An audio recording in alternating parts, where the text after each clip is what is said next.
امبر مصطفیٰ مجتبی و ولی اللہ المرتضی و امینہ علی وحی السما صلی اللہ علیہ وسلم کو اس منصب پر فائز کیا گیا کہ آپ بالتفصیل قیامت بیان کریں، کیونکہ آپ اور قیامت اکٹھے۔ آپ نے فرمایا انا والساعۃ کہاتین، میں اور قیامت یوں ہے۔ خدا ذرا نہ مدا قیامت خبر اللہ سے لیس بیننا نبی ولا رسول کما قال۔ تو قیامت تو شروع ہے سورۃ سبا و فاطر سے، اور پیغمبر نے کہا ہے کہ قیامت کی پہلی علامت جو میری موت ہے، کیونکہ میں آخر الزمان نبی ہوں، جب میں فوت ہو گئے تو قیامت شروع ہو گئی۔ قیامت کہتے تین طرح ہے، ایک صغرا ہے، لوگوں کا مر جانا، ایک وسطیٰ ہے، اپنے احبا و اخلاء کا مر جانا، وہی وہی وہی وہی توبہ میں نے توبہ سلا دوستانوں نے ہمارا سمر گرانی، اور تیسری تفصیلی قیامت ہے، جو انسان خود مر جائے یا قیامت کے حشر و نشر ہوگا۔ بعض اوقات چھوٹے بچوں کا امتحان سخت ہوتا ہے، پشتو میں کہتے ہیں پما دی کڑی پتا اوشا او واڑے دی مڑشا لوی دی او واڑا خیرونا۔ یہ بھی قیامت کا نقشہ ہے۔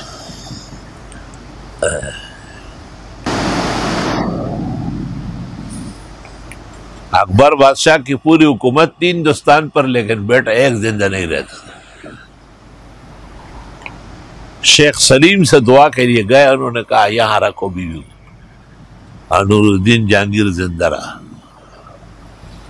پاکان دا زمانے دا سے غلط۔ اور جب شرارت و بروتر آیا اور شیخ عبداللہ کو کہا کہ تم جو ہے نا کشمیر آ جاؤ، حالانکہ ان کی غریب کی عمر 97 سال تھی، اور نور الحق بڑے بیٹے کو کابل بھیجو، مطلب یہ کہ دلی کی درسگاہ ختم کرو۔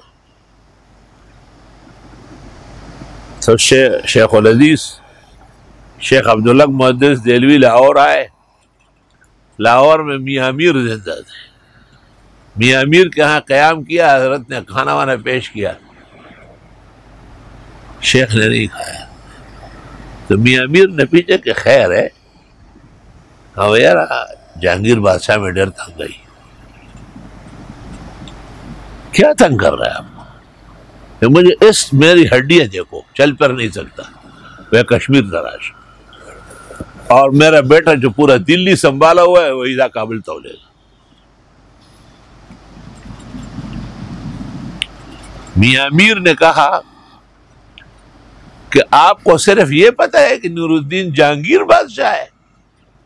ایک اور بادشاہ بھی ہے جو بادشاہوں کو سیکنڈ میں سیدھا کرتا ہے، میں آج اس سے بات کرتا ہوں آپ کے لیے۔ فجر کی اذان کے ساتھ اطلاع آئی کہ رات کو نور الدین جہانگیر کشمیر کے مڑ شو۔ میاں امیر و سر خاندل میں ڈنڈتے کو روان امام عورتوں دا عالم تنکڑا دے جاتا سکے امام تیوی اسے تساو باسو۔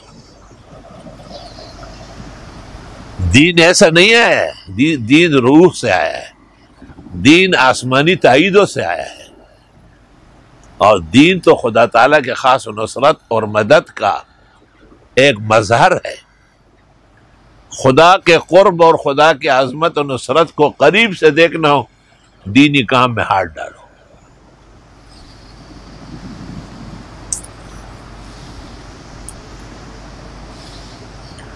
تو قیامت کس وجہ سے آ رہی ہے؟ قیامت کا وقوع عقلاً بھی ضروری ہے اور نقلاً بھی ضروری ہے۔ عقلاً اس لیے کہ لوگ پھٹ رہے ہیں اور ان کو کچھ مل ہی نہیں رہا ہے، پیٹ رہے ہیں اور ان کو سزا نہیں مل رہی، اور نقلاً اس لیے کہ عقل مندوں نے کہا ہے کہ اپنے اعمال کی سزا تمہیں بھگتنی پڑے گی۔ عزم کا فاتی عمل غافل مشو، گندم بس گندم بروید جو از جو۔ اپنے اعمال کے نتیجے سے غافل کیسے رہتے ہیں؟ گندم کے بدلے میں گندم آئے گی۔ داد ډیرنا کامی د درته وایم او چې کرې ازغي په تمه د ریحانې مرسلان پیغمبران مرګي خاموش کړل چې خولې وې په ثنا د رب ګویانې او قافلې چې د یمین یسار بیلیږي نو اے حافظت بمل د کوم کاروانے۔ اللہ ہمیں اہل یمین کے ساتھ رکھ۔ لا اقسم بیوم القیامہ، میری قسم ہے قیامت کے دن کی۔ ایک تو قیامت کا دن برحق ہے، دوسرا قیامت کا دن مجازات و مکافات کا ہے، اور دوسرا قیامت مقتضی عقل و نقل ہے۔ لا تاکیدی ہے، صرف شاہ عبدالعزیز ترجمہ کرتے ہیں سوگن نمی خورم، تو قسم نہ خورما اور کہ خوڑے میں پدی میں بغوڑ لے، باقی ان کے علاوہ مفسرین یہ نہیں کہتے۔